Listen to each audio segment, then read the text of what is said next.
At para sa kompletong listahan ng mga sangkap, ay panoorin na video hanggang dulo. And I'm Fanny from Fanny's Cookery.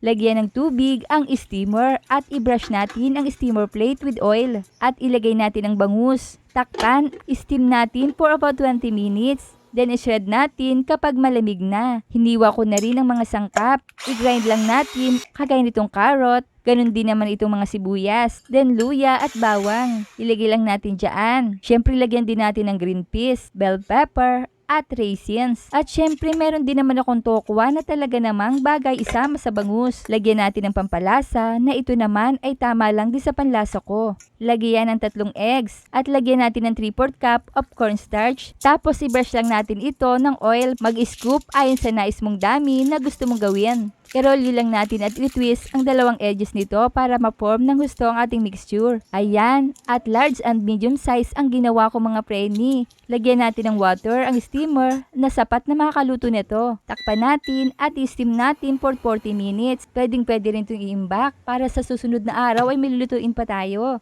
At ready to eat na ito ha kung nais nyo ay steam lamang. Pero syempre, masasarap pa ito kung ipapray pa natin. Ayan, at slice natin as desired. Kain na po tayo mga preni. At promise, recommendable recipe ito. Try nyo na rin.